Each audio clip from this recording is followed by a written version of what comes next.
The Life of Lycurgus by Plutarch, translated by Aubrey Stewart. With regard to Lycurgus the lawgiver, there is nothing whatever that is undisputed, as his birth, his travels, his death, and besides all this, his legislation, have all been related in various ways, and also the dates of his birth do not in any way accord. Some say that he was contemporary with Iphitus, and with him settled the conditions of the Olympic truce. And among these is Aristotle the philosopher, who adduces as a proof of it the quoit which is at Olympia, on which the name of Lycurgus is still preserved. Others, among them Eratosthenes and Apollodorus, by computing the reigns of the kings of Sparta, prove that he must have lived many years before the first Olympiad.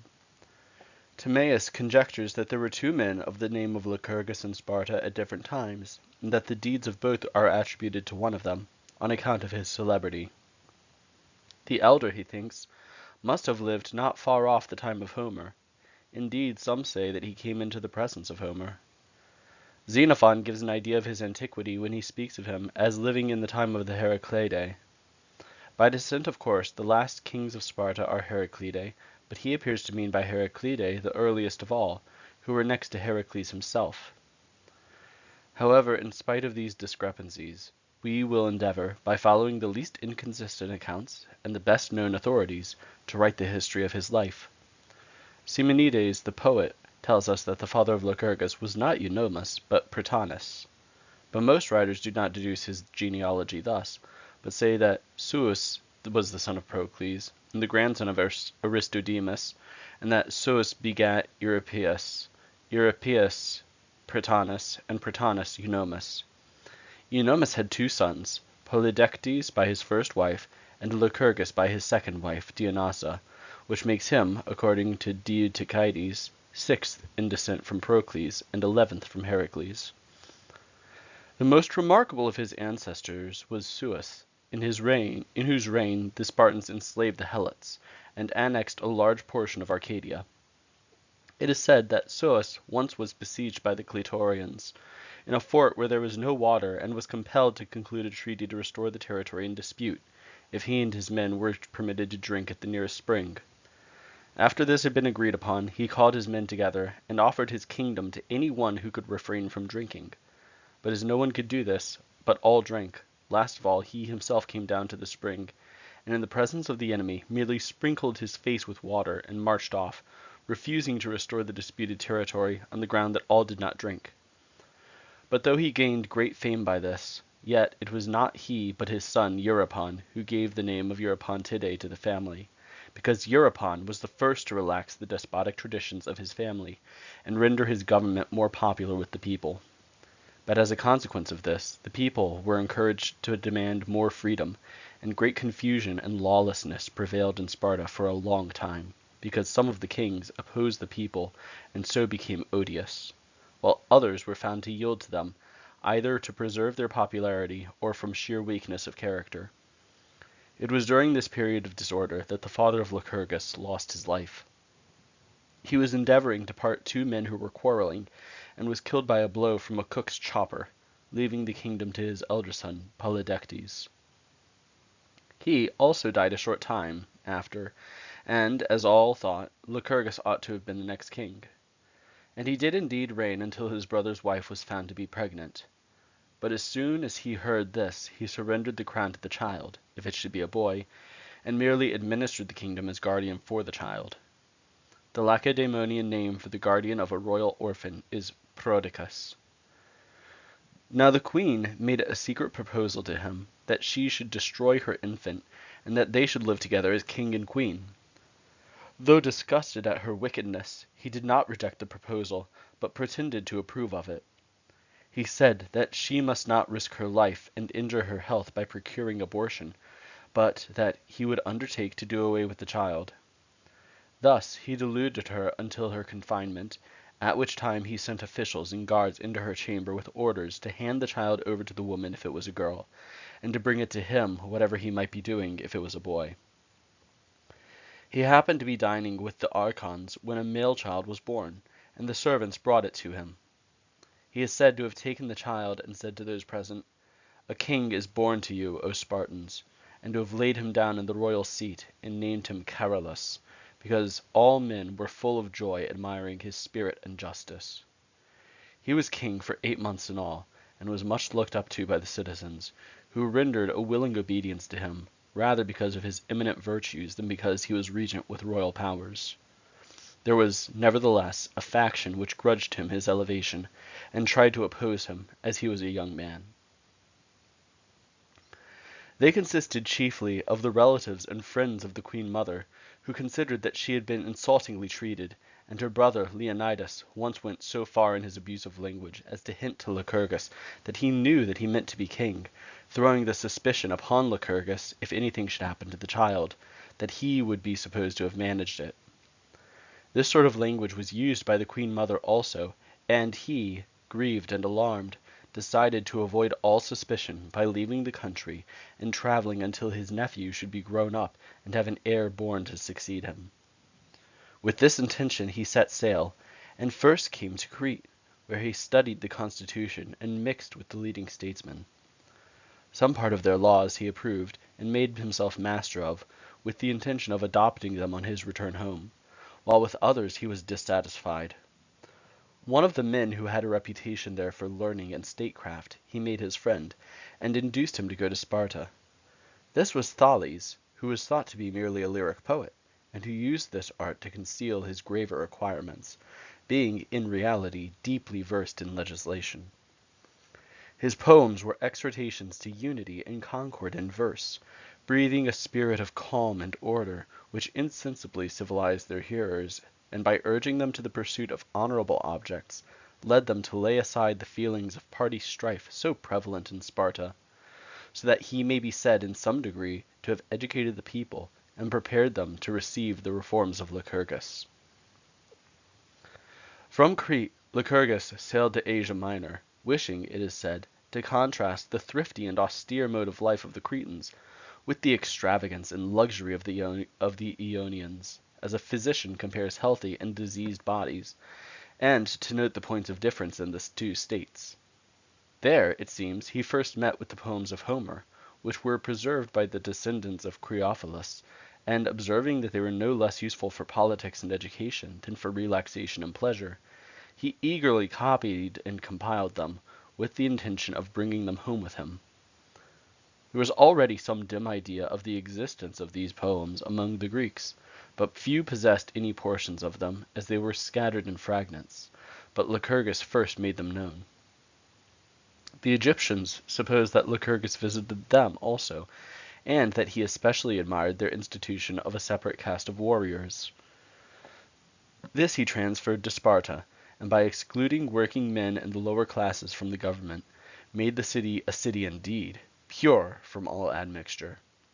Some Greek writers corroborate the Egyptians in this, but as to Lycurgus having visited Libya and Iberia, or his journey to India and meeting with the gymnosophists or naked philosophers there, no one that we know of tells this except the Spartan Aristocrates, the son of Hipparchus.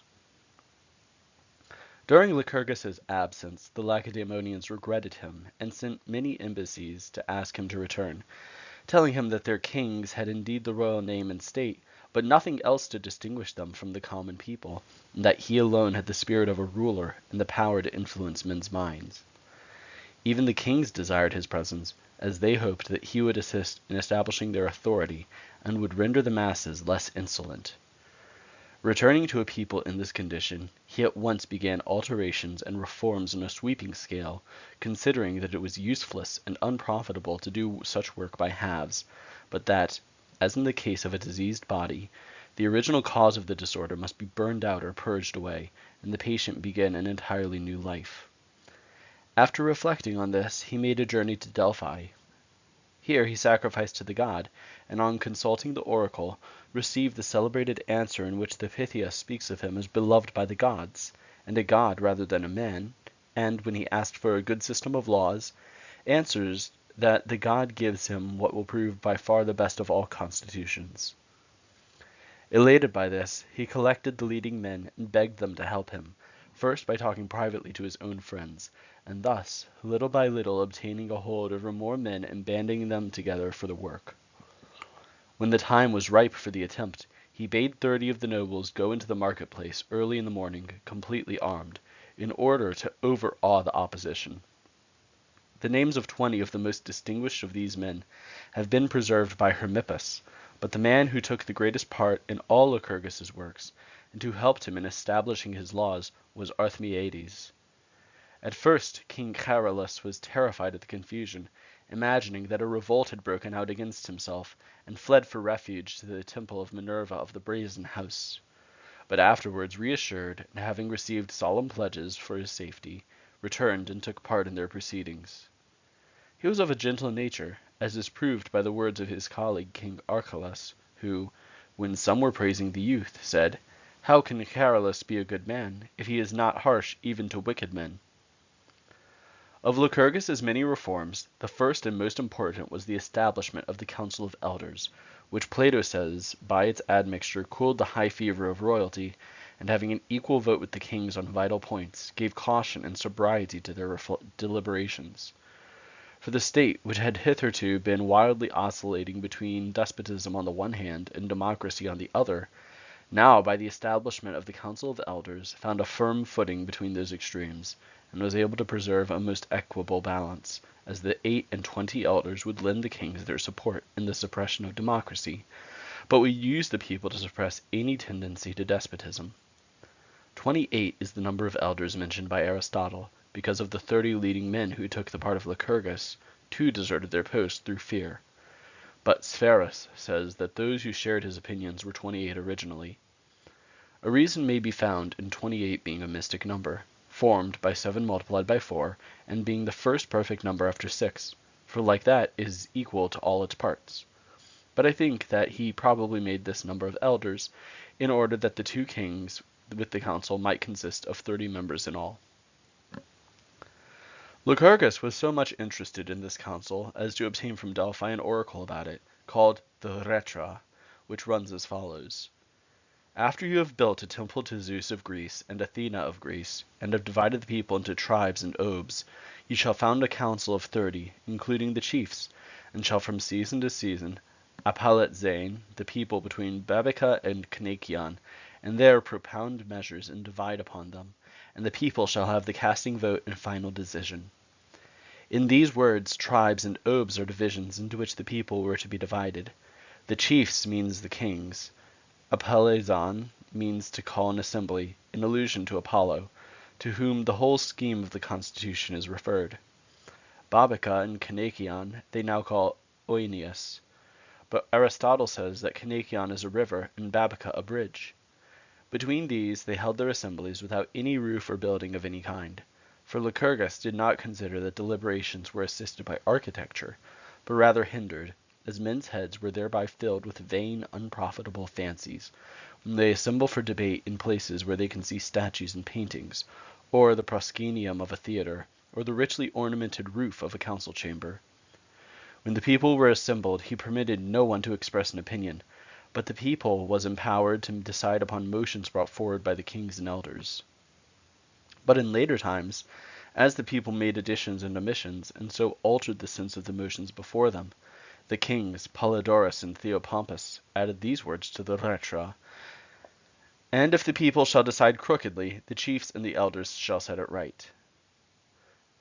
That is, they made the people no longer supreme, but practically excluded them from any voice in public affairs, on the ground that they judged wrongly. However, these kings persuaded the city that this also was ordained by the god. This is mentioned by Tertius in the following verses. They heard the god, and brought from Delphi home Apollo's oracle, which thus did say, that over all within fair Sparta's realm the royal chiefs in council should bear sway. The elders next to them, the people last, if they the holy Rhetra would obey. Though Lycurgus had thus mixed the several powers of the state, yet his successors, seeing that the power of the oligarchy were unimpaired, and that it was, as Plato calls it, full of life and vigor, placed as a curb to it the power of the ephors. The first ephors, of whom Elatus was one, were elected about 130 years after Lycurgus, in the reign of Theopompus. This king is said to have been blamed by his wife because he would transmit to his children a less valuable crown than he had received, to which he answered, "Nay, more valuable because more lasting. In truth, by losing the odium of absolute power, the king of Sparta escaped all danger of being dethroned, as those of Argos and Messene were by their subjects, because they would abate nothing of their despotic power. The wisdom of Lycurgus became clearly manifested to those who witnessed the revolutions and miseries of the Archives and Messenians, who were neighboring states and of the same race as the Spartans, who, originally starting on equal terms with them, and indeed seeming in the allotment of their territories to have some advantage, yet did not long live happily, but the insolent pride of the kings and the unruly temper of the people together resulted in a revolution, which clearly proved that the checked and balanced constitution established among the Spartans was a divine blessing for them. But of this more hereafter. The second and the boldest of Lycurgus's reforms was the redistribution of the land. Great inequalities existed. Many poor and needy people had become a burden to the state, while wealth had gotten into the hands of a very few. Lycurgus abolished all the massive pride, envy, crime, and luxury which flowed from those old and more terrible evils of riches and property, by inducing all landowners to offer their estates for redistribution, and prevailing upon them to live on equal terms one with another, and with equal incomes, striving only to surpass each other in courage and virtue, there being henceforth no social inequalities among them, except such as praise or blame can create. Putting his proposals immediately into practice, he divided the outlying lands of the state among the Perioeci in 30,000 lots, and that immediately adjoining the metropolis among the native Spartans in 9,000 lots, for to that number they then amounted. Some say that Lycurgus made 6,000 lots, and that Polydorus added 3,000 afterwards. Others that he added half the 9,000, and that only half was allotted by Lycurgus. Each man's lot was of such a size as to supply a man with 70 medimni of barley, and his wife with 12, and oil and wine in proportion, for thus much he thought ought to suffice them, as the food was enough to maintain them in health, and they wanted nothing more. It is said that, some years afterwards, as he was returning from a journey through the country at harvest time, when he saw the sheaves of corn lying in equal parallel rows, he smiled, and said to his companions, that all Laconia seemed as if it had been just divided among so many brothers. He decided to distribute furniture also, in order completely to do away with inequality, but seeing that actually to take away these things would be a most unpopular measure, he managed by a different method to put an end to all ostentation in these matters. First of all, he abolished the use of gold and silver money, and made iron money alone legal. And this he made of great size and weight and small value, so that the equivalent for 10 minae required a great room for its storage, and a yoke of oxen to draw it. As soon as this was established, many sorts of crime became unknown in Lacedaemon. For who would steal or take as a bribe, or deny that he possessed or take by force a mass of iron which he could not conceal, which no one envied him for possessing, which he could not even break up and so make use of? For the iron when hot was, it is said, quenched in vinegar, so as to make it useless, by rendering it brittle and hard to work. After this he ordered a general expulsion of the workers in useless trades. Indeed, without this, most of them must have left the country when the ordinary currency came to an end, as they would not be able to sell their wares. For the iron money was not current among other Greeks, and had no value, being regarded as ridiculous, so that it could not be used for the purchase of foreign trumpery, and no cargo was shipped for a Laconian port, and there came into the country no sophists, no vagabond soothsayers, no panderers, no goldsmiths or workers in silver plate, because there was no money to pay with them with. Luxury, thus cut off from all encouragement, gradually became extinct, and the rich were on the same footing with other people, as they could find no means of display, but were forced to keep their money idle at home. For this reason, such things as are useful and necessary, like couches and tables and chairs, were made there better than anywhere else, and the Laconian cup, we are told by Critias, was especially valued for its use in the field. Its color prevented the drinker being disgusted by the look of the dirty water which it is sometimes necessary to drink, and it was contrived that the dirt was deposited inside the cup and stuck to the bottom, so as to make the drink cleaner than it would otherwise have been. These things were due to the lawgiver, for the workmen, who were not allowed to make useless things, devoted their best workmanship to useful ones. Wishing still further to put down luxury and take away the desire for riches, he introduced the third and the most admirable of his reforms, that of the common dining table. At this the people were to meet and dine together upon a fixed allowance of food, and not to live in their own homes, lolling on expensive couches at rich tables, fattened like beasts in private by the hands of servants and cooks, and undermining their health by indulgence to excess in every bodily desire, long sleep, warm baths, and much repose, so that they required a sort of daily nursing like sick people. This was a great advantage, but it was a greater to render the wealth useless, and as Theophrastus says, to neutralize it by their common dining table, and the simplicity of their habits. Wealth could not be used, nor enjoyed, nor indeed displayed at all in costly apparatus, when the poor man dined at the same table with the rich, so that the well-known saying, that wealth is blind and lies like a senseless log, was seen to be true in Sparta alone of all cities under heaven. Men were not even allowed to dine previously at home, and then come to the dinner table, but the others, watching him who did not eat or drink with them, would reproach them as a sensual person, too effeminate to eat the rough common fare. For these reasons, it is said that the rich were bitterly opposed to Lycurgus on this question, and that they had caused a tumult and attacked him with shouts of rage. Pelted with stones from many hands, he was forced to run out of the marketplace and take sanctuary in a temple. He outstripped all his pursuers except one, a hot-tempered and spirited youth named Alcander, who came up with him, and striking him with a club as he turned round, knocked out his eye. Lycurgus paid no heed to the pain, but stood facing the citizens, and showed them his face streaming with blood and his eye destroyed. All who saw him were filled with shame and remorse. They gave up Alcander to his mercy, and conducted him in procession to his own house, to show their sympathy. Lycurgus thanked them and dismissed them, but took Alcander home with him.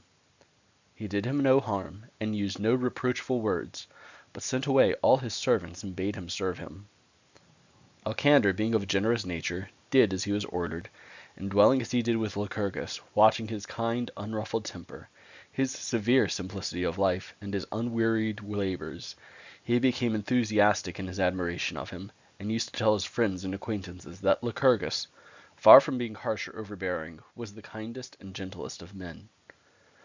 Thus was Alcander tamed and subdued, so that he who had been a wicked and insolent youth was made into a modest and prudent man. As a memorial of his misfortune, Lycurgus built the temple of Athena, whom he called Optilatus, for the Dorians in that country called the eyes Optiloi. Some writers, however, among them is Dioscorides, who wrote an account of the Spartan constitution, say that Lycurgus was struck upon the eye, but not blinded, and that he built his temple as a thank offering to the goddess for his recovery. At any rate, it was in consequence of this mishap that the Spartans discontinued the habit of carrying staffs when they met in council.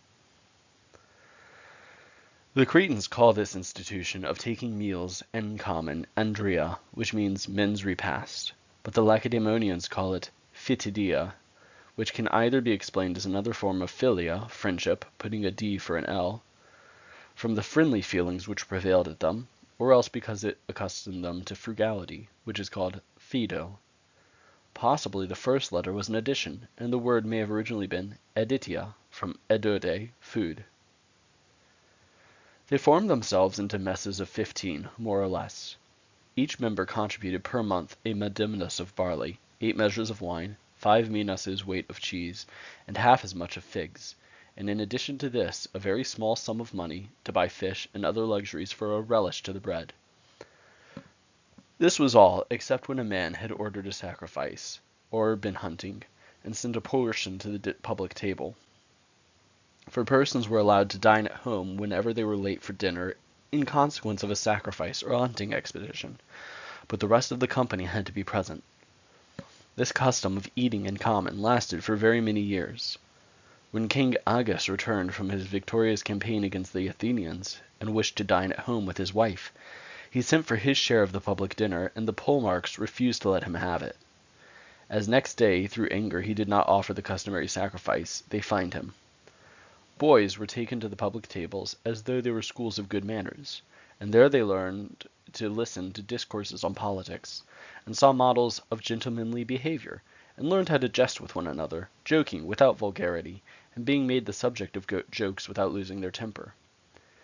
Indeed, it was considered peculiarly Laconian to be able to take a joke.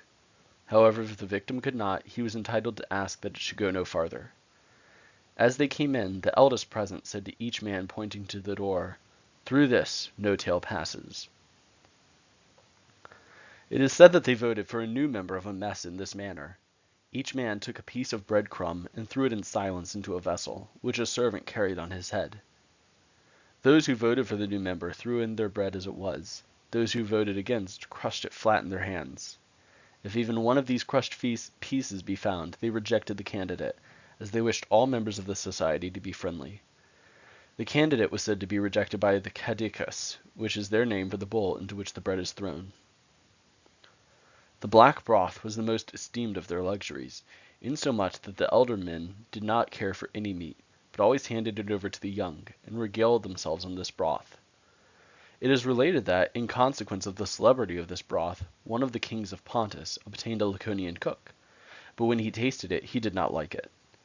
This cook thereupon said, "O king, those who eat this broth must first bathe in the Eurotas."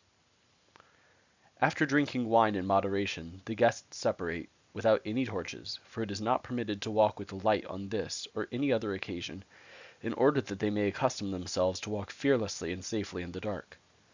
This, then, is the way in which the common dining tables are managed. Lycurgus did not establish any written laws. Indeed, this is distinctly forbidden by one of the so-called retras.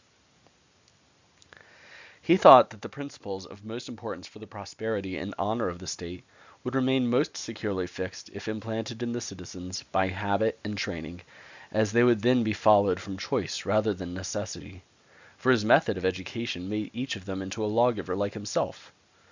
The trifling convention of everyday life were best left undefined by hard and fast laws, so that they might from time to time receive corrections or additions from men educated in the spirit of the Lacedaemonian system.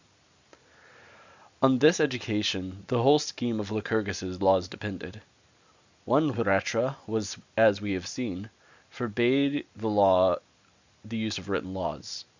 Another was directed against expenditure, and ordered that the roof of every house should consist of beams worked with the axe, and that the doors should be worked with the saw alone, and with no other tools. Lycurgus was the first to perceive the truth which Epaminondas is said in later times to have uttered about his own table, when he said that such a dinner has no room for treachery. He saw that a house that has no place for luxury and expense, and where there is no man so silly and tasteless as to bring couches with silver feet, purple hangings, or golden goblets into a simple peasant's house, but that he would be forced to make his furniture match the house, and his clothes match his furniture, and so on. In consequence of this, it is said that the elder Leotychides, when dining in Corinth, after looking at a costly paneled ceiling, asked his host whether the trees grew square in that country. A third retra of Lycurgus is mentioned, which forbids the Spartans to make war frequently with the same people, lest by constant practice they too should become warlike. And this especial accusation was subsequently brought against King Agesilaus in later times, that, by his frequent and long-continued invasions of Boeotia, he made the Thebans a match for the Lacedaemonians, for which cause Antilochidas, when he saw him wounded, said, "The Thebans pay you well for having taught them to fight, which they were neither willing nor able to do before." Maxims of this sort they call retras, which are supposed to have a divine origin and sanction. Considering education to be the most important and the noblest work of a lawgiver, he began at the very beginning, and regulated marriages and the birth of children. It is not true that, as Aristotle says, he endeavored to regulate the lives of the women, and failed, being foiled by the liberty and habits of command which they had acquired by the long absences of their husbands on military expeditions, during which they were necessarily left in sole charge at home, wherefore their husbands looked up to them more than was fitting, calling them mistresses.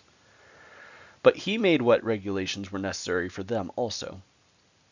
He strengthened the bodies of the girls by exercise in running, wrestling, and hurling quoits or javelins, in order that their children might spring from a healthy source and so grow up strong, and that they themselves might have strength, so as easily to endure the pains of childbirth. He did away with all affectation of seclusion and retirement among the women, and ordained that the girls, no less than the boys, should go naked in processions, and dance and sing at festivals in the presence of the young men. The jokes which they made upon each man were sometimes of great value as reproofs for ill conduct, while on the other hand, by reciting verses written in praise of the deserving, they kindled a wonderful emulation and thirst for distinction in the young men. For he who had been praised by the maidens for his valor went away congratulated by his friends, while on the other hand, the raillery which they used in sport and jest had as keen an edge as a serious reproof, because the kings and elders were present at these festivals as well as all the other citizens. This nakedness of the maidens had in it nothing disgraceful, as it was done modestly, not licentiously, producing simplicity, and teaching the woman to value good health, and to love honor and courage no less than the men. That it was that made them to speak, and think as we are told Gorgo, the wife of Leonidas, did. Some foreign lady, it seems, said to her, "You Laconian women are the only ones that rule men." She answered, "Yes, for we alone bring forth men." These were also incentives to marriage, I mean these processions and strippings, and exercises of the maidens in the sight of the young men, who, as Plato says, are more swayed by amorous than by mathematical considerations. Moreover, he imposed certain penalties on the unmarried men. They were excluded from the festival of the Gymnopaedia, in honor of Athena, and the magistrates ordered them during winter to walk naked round the marketplace, and while doing so to sing a song written against themselves, which said that they were rightly served for their disobedience to the laws, and also they were deprived of the respect and observance paid by the young to the elders. Thus it happened that no one blamed the young man for not rising before Dercalidas, famous general as he was. This youth kept his seat, saying, "You have not begotten a son to rise before me." Their marriage custom was for the husband to carry off his bride by force. They did not carry off little immature girls, but grown-up women who were ripe for marriage. After the bride had been carried off, the bridesmaid received her, cut her hair close to her head, dressed her in a man's cloak and shoes, and placed her upon a couch in a dark room alone. The bridegroom, without any feasting and revelry, but sober as usual, after dining at his mess, comes into the room, looses her virgin zone, and after passing a short time with her, retires to pass the night where he was wont with the other young men. And thus he continued, passing his days with his companions, and visiting his wife by stealth, feeling ashamed and afraid that any one in the house should hear him, she on her part plotting and contriving occasions for meeting unobserved. This went on for a long time, so that some even had children born to them before they ever saw their wives by daylight. These connections not only exercised their powers of self-restraint, but also brought them together with their bodies in full vigor and their passions, unblunted by unchecked intercourse with each other, so that their passion and love for each other's society remained unextinguished. Having thus honored and dignified the married state, he destroyed the vain womanish passion of jealousy, for, while carefully avoiding any disorder or licentiousness, he nevertheless permitted men to associate worthy persons with them in the task of begetting children, and taught them to ridicule those who insisted on the exclusive possession of their wives, and who were ready to fight and kill people to maintain their right. It was permitted to an elderly husband with a young wife to associate with himself any well-born young man whom he might fancy, and to adopt the offspring as his own. And again, it was allowable for a respectable man, if he felt any admiration for a virtuous mother of children, married to someone else, to induce her husband to permit him to have access to her, that he might, as it were, sow seed in a fertile field, and obtain a fine son from a healthy stock. Lycurgus did not view children as belonging to their parents, but above all to the state, and therefore he wished his citizens to be born of the best possible parents. Besides the inconsistency and folly which he noticed in the customs of the rest of mankind, who are willing to pay money, or use their influence with the owners of well-bred stock to obtain a good breed of horses or dogs, while they lock up their own women in seclusion, and permit them to have children by none but themselves, even though they be mad, decrepit, or diseased, just as if the good or bad qualities of children did not depend entirely upon their parents, and did not affect their parents more than anyone else. But although men lent their wives in order to produce healthy and useful citizens, Yet this was so far from the license which was said to prevail in later times with respect to women, that adultery was regarded amongst them as an impossible crime. A story is told of one Geratus, a very old Spartan, who, when asked by a stranger what was done to adulterers among them, answered, "Stranger, there are no adulterers with us." "And if there were one?" asked the stranger. "Then," said Geratus, "he would have to pay as compensation a bull big enough to stand on Mount Taygetus and drink from the river Eurotas." The stranger, astonished, asked, "Where can you find so big a bull?" "Where can you find an adulterer in Sparta?" answered Geratus. This is what is said about their marriage customs. A father had not the right of bringing up his offspring, but had to carry it to a certain place called Lesce, where the elders of the tribe sat in judgment upon the child. If they thought it well built and strong, they ordered the father to bring it up, and assigned one of the 9,000 plots of land to it. But if it was mean-looking or misshapen, they sent it away to the place called the Exposure, a glen upon the side of Mount Taygetus, for they considered that if a child did not start in possession of health and strength, it was better both for itself and for the state that he should not live at all. Wherefore the women used to wash their newborn infants with wine, not with water, to make trial of their constitution. It was thought that epileptic or diseased children shrank from the wine and fell into convulsions, while healthy ones were hardened and strengthened by it. A certain supervision was exercised over the nurses, making them bring up the children without swaddling clothes, so as to make their movements free and unconfined, and also to make them easily satisfied, not as nice to food, not afraid in the dark, not frightened at being alone, not peevish and fretful. For this reason, many foreigners used to obtain Lacedaemonian nurses for their children, and it is said that Amycla, the nurse of Alcibiades, was a Lacedaemonian. But Plato tells us that Pericles put him under the care of one Zopyrus, who was no better than the other slaves, whereas Lycurgus would not entrust the Spartan boys to any bought or hired servants, nor was each man allowed to bring up and educate his son as he chose, but as soon as they were 7 years of age, he himself received them from their parents, and enrolled them in companies. Here they lived and messed in common, and were associated for play and for work.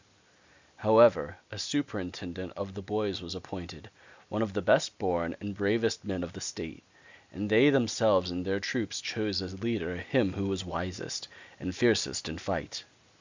They looked to him for orders, obeyed his commands, and endured his punishments, so that even in childhood they learned to obey. The elder men watched them at their play, and by instituting fights and trials of strength, carefully learned which was the bravest and most enduring. They learned their letters because they are necessary, but all the rest of their education was meant to teach them to obey with cheerfulness, to endure labors, and to win battles. As they grew older, their training became more severe. They were closely shorn, and taught to walk unshod and to play naked. They wore no tunic after their 12th year, but received one garment for all the year round. They were necessarily dirty, as they had no warm baths and ointments, except on certain days, as a luxury. They slept altogether in troops and companies, on beds of rushes which they themselves had picked on the banks of the Eurotas with their hands, for they were not allowed to use a knife. In winter they mixed the herb called lycophon with the rushes, as it is thought to possess some warmth. At this age the elder men took even greater interest in them, frequenting the gymnasia where they were, and listening to their repartees with each other, and that not in a languid, careless manner, but just as if each thought himself the father, instructor, and captain of them all. Thus no time was left unemployed, and no place was left without some one to give good advice and punish wrongdoing, although a regular superintendent of the boys was appointed from the leading men of the city, and they had their own chiefs, who were the wisest and bravest of the Erinyes. This is a name given to those who had begun their 2nd year, after ceasing to be children, and the eldest of the children are called Melarines. This Erin, who is 20 years old, commands his company in their battles, and in the house uses them as his servants to prepare dinner. He orders the bigger boys to carry logs of wood, and the little ones to gather pot herbs. They also bring him what they steal, which they do, some from the gardens, and some from the men's dining tables, where they rush in very cleverly and cautiously. for if one be taken, he is severely scourged for stealing carelessly and clumsily. They also steal what victuals they can, luring to take from those who are asleep or off their guard. Whoever is caught is punished by stripes and starvation.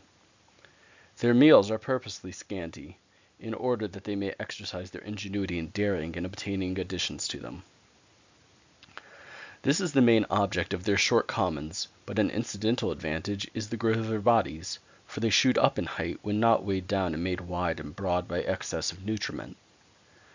This also is thought to produce beauty of figure, for lean and slender frames develop vigor in the limbs, whereas those which are bloated and overfed cannot attain this from their weight. This we see in the case of women who take purgatives during pregnancy, whose children are thin, but well-shaped and slender, because from their slight build they receive more distinctly the impress of their mother's form. However, it may be that the cause of this phenomenon is yet to be discovered. The boys steal with such earnestness that there is a story of one who had taken a fox's cub and hidden it under his cloak, and though his entrails were being torn out by the claws and teeth of the beast, persevered in concealing it until he died. This may be believed from what the young men in Lacedaemon do now, for at the present day I have seen many of them perish under the scourge at the altar of Diana Arthias. After dinner the Erin would recline, and bid one of the boys sing, and ask another some questions which demand a thoughtful answer, such as, "Who is the best among men?" or "How is such a thing done?" By this teaching they began even in infancy to be able to judge what is right and to be interested in politics. For not to be able to answer the questions, "Who is a good citizen?" or "Who is a man of bad repute?" was thought to be the sign of a stupid and unaspiring mind. The boy's answer was required to be well reasoned and put into a small compass. He who answered wrongly was punished by having his thumb bitten by the Erin. Often when elders and magistrates were present, the Erin would punish the boys. If only he showed that it was done deservedly and with method, he was never checked while punishing, but when the boys were gone he was called to account if he had done so either too cruelly or too remissly. The lovers of the boys also shared their honor or disgrace. It is said that once when a boy in a fight let fall an unmanly word, his lover was fined by the magistrates. Thus was love understood among them, for even fair and honorable matrons loved young maidens, but none expected their feelings to be returned. Rather did those who loved the same person make it a reason for friendship with each other, and vie with one another in trying to improve in every way the object of their love. The boys were taught to use a sarcastic yet graceful style of speaking, and to compress much thought into few words, for Lycurgus made the iron money have little value for its great size, but on the other hand he made their speech short and compact, but full of meaning, teaching the young, by long periods of silent listening, to speak sententiously and to the point. For those who allow themselves much license in speech seldom say anything memorable. When some Athenian jeered at the small Laconian swords, and said that jugglers on the stage could easily swallow them, King Agis answered, "And yet, with these little daggers, we can generally reach our enemies." I think that the Laconian speech, though it seems so short, yet shows a great grasp of the subject, and has great power over the listeners. Lycurgus himself seems to have been short and sententious, to judge from what has been preserved of his sayings, as for instance that remark to one who proposed to establish a democracy in the state: "First, establish a democracy in your own household." And when he was asked why he ordained the sacrifices to be so small and cheap, he answered, "It is in order that we may never be forced to omit them." So too in gymnastic exercises he discouraged all those which are not performed with the hand closed. The same class of answers are said to have been made by him to his fellow countrymen in his letters. When they asked how they should keep off their enemies, he answered, "By remaining poor, and not each trying to be a greater man than the other."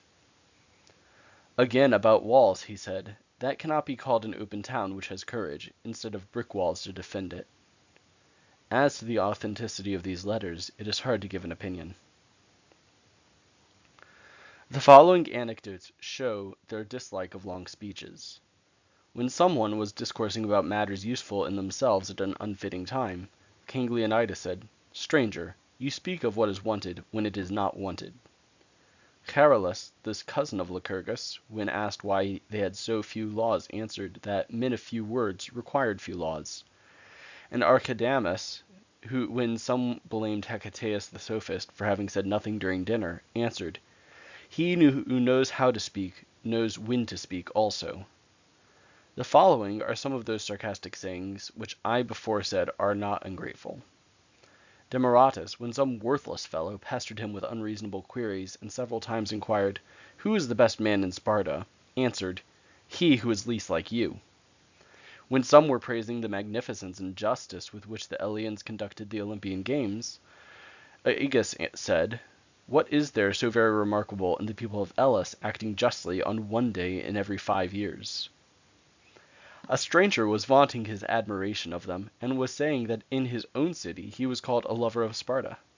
Theopompus observed, It would be more to your credit to be called a lover of your own city. Pleistoanax, the son of Pausanias, when an Athenian orator reproached the Lacedaemonians for ignorance, observed, What you say is quite true, for we are the only Greeks who have not learned some mischief from you. When a stranger asked Archidamus how many Spartans there were, he answered, Enough to keep off bad men. One may also discover their peculiarities in their jokes, for they are taught never to talk at random, nor to utter a syllable that does not contain some thought.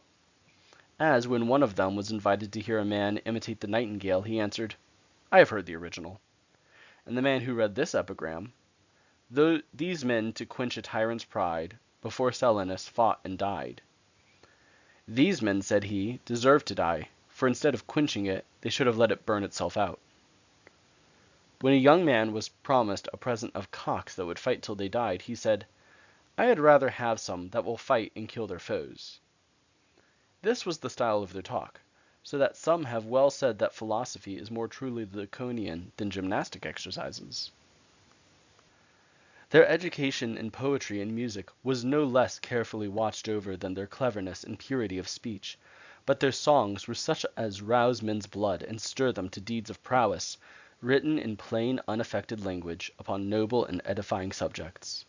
For the most part they consisted of panegyrics upon those who had been happy enough to die for their country, reproaches of cowards for living a miserable life, and encouragement to bravery suitable to those of all ages.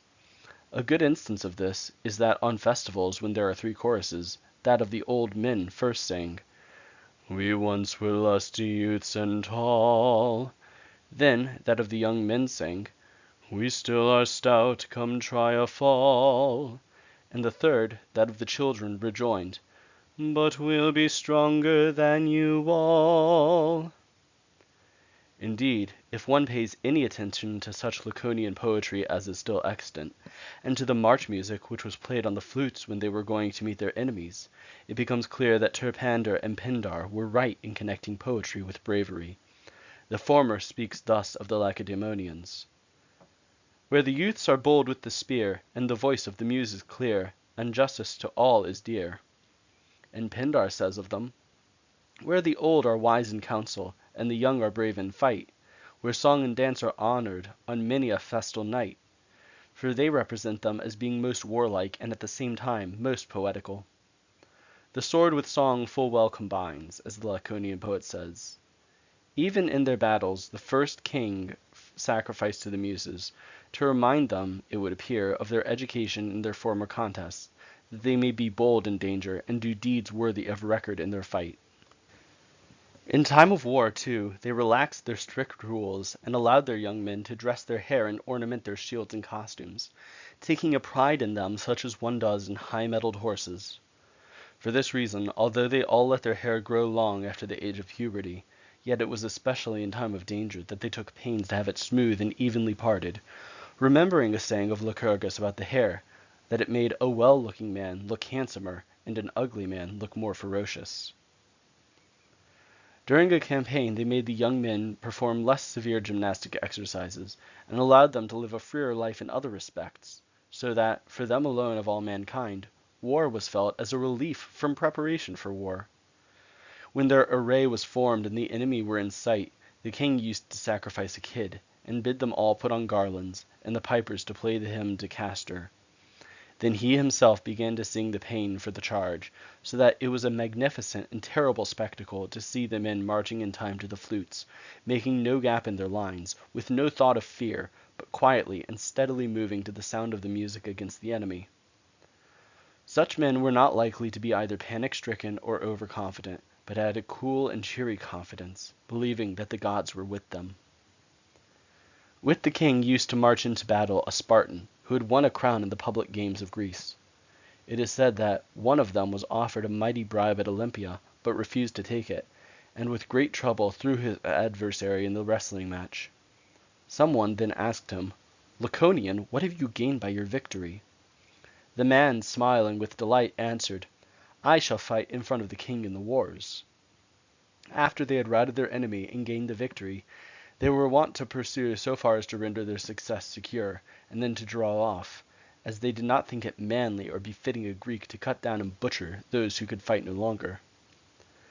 This was not merely magnanimous, but very useful to them, for their enemies, knowing that they slew those who resisted, but spared those who gave way, often judged it better for themselves to flee than to stand their ground.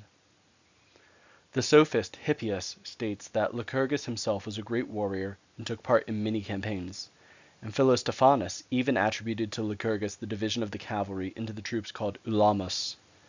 This, according to him, consisted of a troop of 50 horsemen drawn up in a square. Demetrius Phalereus, on the other hand, says that he had no experience in war, and arranged the whole constitution in time of peace. Moreover, the institution of the Olympic truce seems to be the idea of a man of gentle and peaceful temperance. Some, however, say, according to Hermippus, that Lycurgus had at first no communication with Iphitus, but happened to be present in the crowd. That he then heard a voice as if it were of a man behind him blaming him and wondering why he did not encourage his fellow citizens to take part in the festival. As, when he turned round, there was no one who could have said so, he concluded that it was a divine warning, and at once joining Iphitus assisted him in regulating the festival, and he rendered it both more splendid and more lasting. The training of the Spartan youth continued till their manhood. No one was permitted to live according to his own pleasure, but they lived in the city as if in a camp, with a fixed diet and fixed public duties, thinking themselves to belong, not to themselves, but to their country. Those who had nothing else to do either looked after the young and taught them what was useful, or themselves learned such things from the old. For ample leisure was one of the blessings with which Lycurgus provided his countrymen, seeing that they were utterly forbidden to practice any mechanical art, while money-making and business were unnecessary, because wealth was disregarded and despised. The Helots tilled the ground, and produced the regular crops for them. Indeed, a Spartan who was at Athens while the courts were sitting, and who learned that some man had been fined for idleness, and was leaving the court in sorrow, accompanied by his grieving friends, asked to be shown the man who had been punished for gentlemanly behavior. So slavish did they deem it to labor at trade and business. In Sparta, as was natural, lawsuits became extinct, together with money, as the people had neither excess nor deficiency, but all were equally well off, and enjoyed abundant leisure by reason of their simple habits. All their time was spent in dances, feasting, hunting, or gymnastic exercises and conversation, when they were not engaged in war. Those who were less than 30 years old never came into the marketplace at all, but made their necessary purchases through their friends and relations, and it was thought discreditable to the older men to be seen there much, and not to spend the greater part of the day in the gymnasium and the lesques, or places for conversation. In these they used to collect together and pass their leisure time, making no allusions to business or the affairs of commerce, but their chief study being to praise what was honorable, and condemn what was base in a light satiric vein of talk, which was instructive and edifying to the hearers. Nor was Lycurgus himself a man of unmixed austerity. Indeed, he is said by Sosibius to have set up the little statue of the god of laughter, and introduced merriment at proper times to enliven their wine parties and other gatherings. In a word, he trained his countrymen neither to wish nor to understand how to live as private men, but like bees, to be part of the commonwealth, and gather round their chief, forgetting themselves in their enthusiastic patriotism, and utterly devoted to their country. This temper of theirs we can discern in many of their sayings. Paedaretus, when not elected into the 300, went away rejoicing that the city possessed 300 better men than himself. Polycratidas, when he went with some others on a mission to the generals of the great king, was asked by them if he and his party came as private persons or as ambassadors. He answered, as ambassadors if we succeed, as private men if we fail. And when some citizens of Amphipolis came to Lacedaemon, and went to see the mother of Brasidas, Argileonis, she asked them whether Brasidas died bravely and worthily of Sparta. When they praised him to excess, and said that he had not left his like behind, she said, "Say not so, strangers. Brasidas was a noble and gallant man, but Sparta has many better than he." Lycurgus himself composed his senate, as we have seen, of the persons who took part in his plot, and in future be ordained that vacancies should be filled up by those men, upwards of 60 years of age, who were adjudged to be the most worthy.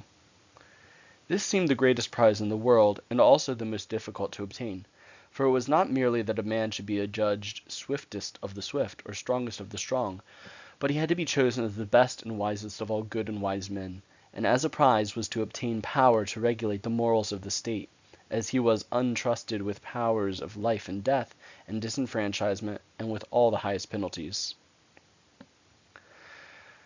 The elections took place as follows.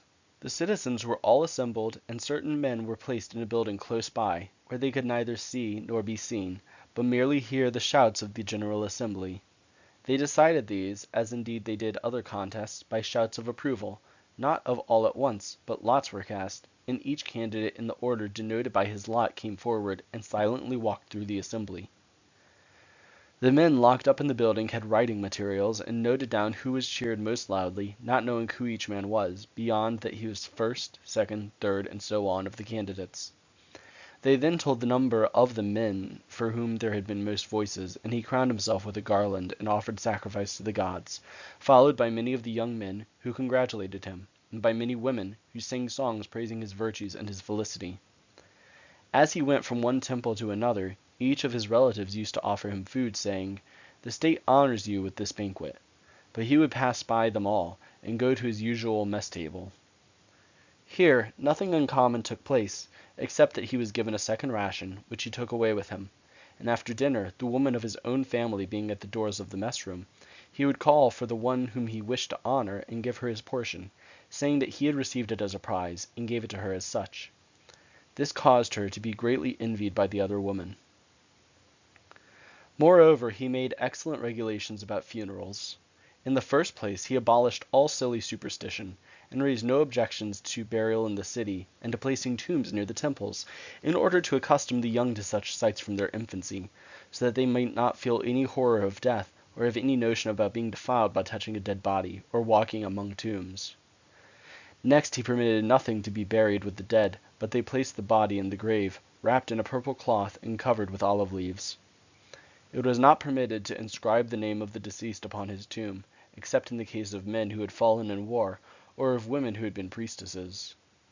A short time was fixed for mourning, 11 days. On the 12th they were to sacrifice to Demeter, and cease from their grief.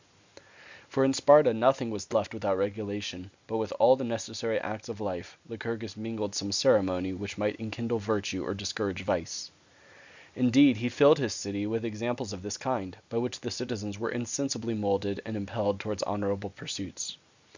For this reason, he would not allow citizens to leave the country at pleasure, and to wander in foreign lands, where they would contract outlandish habits, and learn to imitate the untrained lives and ill-regulated institutions to be found abroad. Also, he banished from Lacedaemon all strangers who were there for no useful purpose, not, as Thucydides says, because he feared they might imitate his constitution and learn something serviceable for the improvement of their own countries, but rather for fear that they might teach the people some mischief. Strangers introduce strange ideas, and these lead to discussions of an unsuitable character, and political views which would jar with the established constitution, like a discord in music. Wherefore he thought that it was more important to keep out evil habits than even to keep the plague from coming into the city. In all these acts of Lycurgus we cannot find any traces of the injustice and unfairness which some complain of in his laws, which they say are excellent to produce courage, but less so for justice. And the institution called Cryptia, if indeed it is one of the laws of Lycurgus as Aristotle tells us, would agree with the idea which Plato conceived about him and his system. The cryptia was this. The leaders of the young men used at intervals to send the most discreet of them into different parts of the country, equipped with daggers and necessary food. In the daytime, these men used to conceal themselves in unfrequented spots, and take their rest, but at night they would come down into the roads and murder any helots they found. And often they would range about the fields, and make away with the strongest and bravest helots they could find. Also, as Thucydides mentions in his History of the Peloponnesian War, those helots who were especially honored by the Spartans for their valor were crowned as free men, and taken to the temples with rejoicing.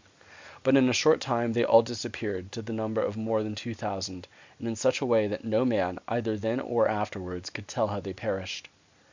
Aristotle says that the Ephors, when they first take office, declare war against the Helots, in order that it may be lawful to destroy them. And much other harsh treatment used to be inflicted upon them, and they were compelled to drink much unmixed wine, and then were brought into the public dining halls to show the young what drunkenness is. They were also forced to sing low songs, and to dance low dances, and not to meddle with those of a higher character. It is said that when the Thebans made their celebrated campaign in Lacedaemon, they ordered the Helots whom they captured to sing them the songs of Terpander and Alcman and spin on the Laconian. But they begged to be excused, for they said, "The masters do not like it."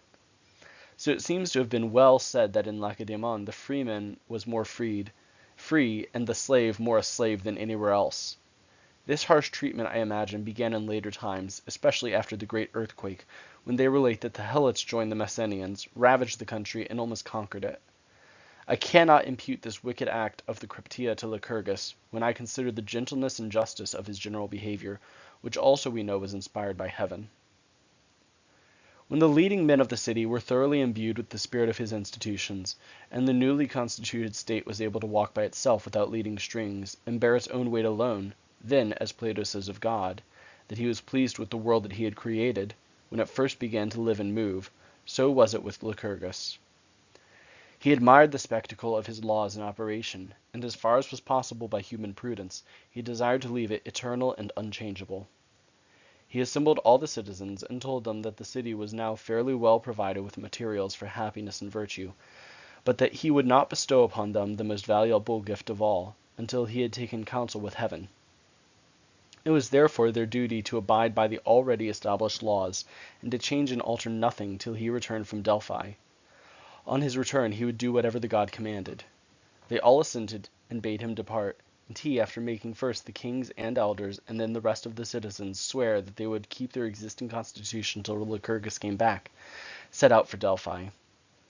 Upon reaching the temple, he sacrificed to the god, and inquired whether his laws were good and sufficient for the prosperity and happiness of his country.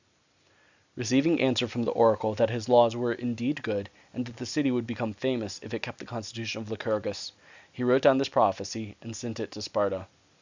But he himself, after offering a second sacrifice to the god, and having embraced his friends and his son, determined not to release his countrymen from their oath, but to put an end to his own life, being at an age when, though life was still pleasant, it seemed time to go to his rest, after having excellently arranged all his people's affairs. He departed by starvation, as he thought that a true statesman ought to make even his death of service to the state, and not like that of a private person, the useless end of an idle life. His death came in the fullness of time, after he had done an excellent work, and it was left as the guardian of all the good that he had done, because the citizens had sworn that they would abide by his constitution until he returned to them. Nor was he deceived in his expectations, for the state was by far the most celebrated in Greece, for good government at home and renown abroad, during a period of 500 years under his constitution, which was kept unaltered by 14 kings, counting from himself down to Agis, the son of Archidamus. For the institution of Ephors was not a relaxation, but a strengthening of the original scheme, and while it seemed popular, it really confirmed the power of the oligarchy. But in the reign of Agis, money found its way into Sparta, and after money, selfishness and greed for gain came in, on account of Lysander, who, though himself incorruptible, yet filled his country with luxury and love of gold, as he brought back gold and silver from the wars, and disregarded the laws of Lycurgus. Before this, when those laws were in force, Sparta was like a wise and practiced warrior more than a city, or rather she with her simple staff and cloak, like Heracles with his lion skin and club, ruled over a willing Greece, deposed bad kings or factions, decided wars, and crushed revolutions, and that too, often without moving a single soldier, but merely by sending a commissioner, who was at once obeyed, even as bees collect and rank themselves in order when their queen appears. Sparta then had so much order and justice as to be able to supply her neighbors, and I cannot understand those who say that the Lacedaemonians knew how to obey but not how to rule, nor that story of someone who said to King Theopompus that the safety of Sparta lay in her kings knowing how to rule. Rather, he answered, in her citizens knowing how to obey. They would not brook an incapable commander. Their very obedience is a lesson in the art of command. For a good leader makes good followers, and just as it is the object of the horse breaker to turn out a gentle and tractable horse, so it is the object of rulers to implant in men the spirit of obedience. But the Lacedaemonians produced a desire in other states to be ruled by them, and to obey them. For they used to send embassies and ask not for ships or money or troops, but for one Spartan for a leader, and when they obtained him, they respected him and feared him, as for instance the Sicilians had Gylippus as a general, the people of Chalcidice had Brasidas, while Lysander and Callicratidas had Agesilaus, were made use of by all the Greeks in Asia Minor. These men were called regulators and pacificators in each several state, and the whole city of Sparta was regarded as a school, an example of orderly public life and of settled political institutions. This was alluded to by Stratonicus, when he said in jest that the Athenians ought to conduct mysteries and shows, the Eleans to be stewards of the games, and the Lacedaemonians to be beaten if the others did not do it right. This was not spoken seriously, but Antisthenes, the Socratic philosopher, was serious when he said that of the Thebans, who were in high spirits after their victory at Leuctra, that they were as pleased as schoolboys who had beaten their master. Not that this was Lycurgus's main object, that his country should dominate over as many other states as possible, but seeing that, in states as in individuals, happiness is derived from virtue and single-mindedness, he directed all his efforts to implant in his countrymen feelings of honor, self-reliance, and self-control. These were also taken as the basis of their constitution by Plato, Diogenes, and Zeno, and all who have written with any success upon this subject. But they have left mere dissertations. Lycurgus produced an inimitable constitution, confuted those who complained of the unreality of the Essay on the True Philosopher by showing them the spectacle of an entire city acting like philosophers, and thereby obtained for himself a greater reputation than that of any other Greek legislator at any period. For this reason, Aristotle says that he has less honor in Lacedaemon than he deserves, although his memory is greatly respected, for he has a temple, and they sacrifice to him every year as if he was a god. It is also said that after his remains were carried home, his tomb was struck by lightning. This distinction befell scarcely any other man of note except Euripides, who died long after him and was buried at Arethusa in Macedonia. It was considered a great proof and token of his fame by the admirers of Euripides that this should happen to him after his death, which happened before to the especial favorite of heaven. Some say that Lycurgus died at Cyra, but Apollothemus says that he was taken to Elis and died there, and Timaeus and Aristoxenus say that he ended his days in Crete. Aristoxenus even says that the Cretans showed his tomb in what is called the Stranger's Road in Pergamia. He is said to have left one son, Antiorus, who died childless, and so ended the family. His companions and relatives and their descendants kept up the practice of meeting together for a long period, and the days when they met were called Lycurgids. Aristocrates, the son of Hipparchus, says that when Lycurgus died in Crete, his friends burned his body and threw the ashes into the sea, at his own request, as he feared that if any remains of him should be brought back to Lacedaemon, they would think themselves absorbed from their oath and change the constitution. This is the story of Lycurgus.